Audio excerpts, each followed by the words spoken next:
Un tema de preocupación frecuente para los gerentes de las organizaciones actuales es sin duda el asunto estratégico, es decir, cómo desarrollamos capacidades para que la organización sea sostenible en el largo plazo, es decir, cómo logramos una organización que construya fortalezas que nos permitan alcanzar esas metas desafiantes del futuro, esa visión que sin duda es algo difícil pero alcanzable. Ahora bien, un asunto que es sumamente importante, pero que pocas veces es destacado por la gerencia, es que cuando hablamos del tema estratégico, nos estamos refiriendo sin duda a lograr algo que no podríamos hacer haciendo lo mismo que venimos haciendo siempre. Es decir, si nosotros, por ejemplo, vamos a crecer al ritmo de la economía solamente, no necesitamos en realidad un planeamiento estratégico. Buscamos un planeamiento estratégico porque la visión de por sí es difícil y representa desarrollar cosas que no tenemos para lograr esa meta desafiante del futuro. Es sin duda a través de proyectos, a través de acciones distintas en la mejora de nuestros procesos y de nuestros recursos humanos principalmente, que podríamos alcanzar esas metas desafiantes del futuro. Dicho en forma simple, de lo que se trata es de crear masa muscular para poder levantar un peso que va a ser definitivamente mucho mayor al que estamos acostumbrados. Todo lo demás que hacemos en la organización, es decir, lo cotidiano, tiene que ver en realidad con los temas operativos. Y en ese sentido, trabajar esas prioridades va a ser siempre algo importante para el negocio, pero no necesariamente nos encausa hacia el desarrollo de lo estratégico. Pues bien, precisado ahora el asunto de qué es lo estratégico realmente, pasemos a ver un poco cuál es la problemática que enfrentan las empresas modernas respecto a este tema. En principio podemos decir que hay dos grandes etapas cuando gestionamos la estrategia. La primera es aquella que se encarga de hacer el diseño estratégico. Es en esta parte en la que se formulan básicamente las declaraciones de misión, visión, valores, donde se define y se hace el análisis interno, externo, y se formula la parte dura con la que gestionamos el plan estratégico, que son los objetivos, indicadores, metas y planes de acción. Una segunda gran etapa del plan estratégico consiste en el despliegue o la implementación, que parte fundamentalmente por, primero, asegurar que todos los niveles organizacionales, ya sean gerencias e inclusive los individuos, comprenden la estrategia. Despliegue significa eso, asegurar que la gente entiende, comprende y adopta la estrategia.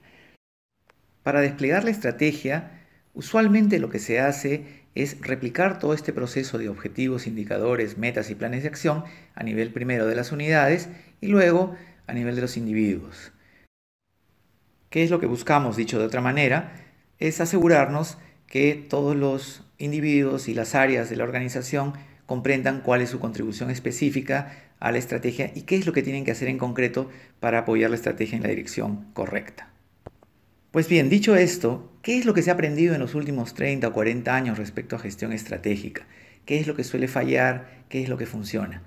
Pues bien, una realidad muy sensible en todas las organizaciones es que la mayoría de organizaciones puede hacer un plan estratégico. Es decir, se toman el trabajo de diseñar sus objetivos, su cultura organizacional, hacer un análisis, formular y preparar un documento que puede tener una calidad mediana, regular, buena, pero que no necesariamente, y este es el problema, llega a implementarse en la práctica. La mayoría de organizaciones no fracasa en el diseño estratégico, sino más bien fracasa en la implementación en la práctica. La pregunta que nos podemos hacer en este punto es, y específicamente, ¿a qué debemos esa dificultad? Pues la experiencia de muchos trabajos de consultoría y la investigación que se ha desarrollado en todos estos años nos indica que lo que suele fallar es la ausencia, por un lado, de un sistema de control efectivo, la ausencia o la falta de liderazgo también en darle continuidad a estos temas y, por supuesto, la falta de competencias muchas veces en hacer gestión de la estrategia propiamente dicha. En la práctica, muchos gerentes no se toman el tiempo necesario para dar un mensaje claro a la organización. Si la estrategia es importante, pues los gerentes deberían darle tiempo al seguimiento.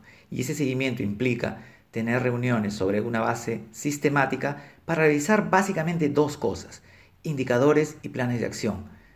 Es muy importante tomar en cuenta esto. Al final de todo ese proceso de análisis, de diseño estratégico, con lo único que nos quedamos en la práctica y con lo cual trabajamos el resto del periodo hasta la nueva formulación, es decir, 1 año o 2 años, el tiempo que nos tome, es en realidad con los indicadores y los planes de acción. Se requiere entonces comités para revisar sobre una base periódica dichos indicadores, analizarlos, ver las brechas, comprender las dificultades, y también se necesita quizás otro comité o el mismo a continuación para revisar los proyectos, los planes de acción, las acciones programadas para lograr que esos indicadores puedan moverse en el tiempo. Esto implica un trabajo de diseño detallado y también una continuidad en el desarrollo de los entregables periódicos que deben ser alcanzados. En resumen, podemos decir que si bien es cierto, diseñar un plan estratégico es importante, es mucho más trascendente asegurarse la implementación de dicho plan. En la práctica, podemos fallar en el diseño estratégico y corregir en la implementación, pero lo contrario no es posible. Tener un buen plan estratégico sin implementación no tiene ningún impacto.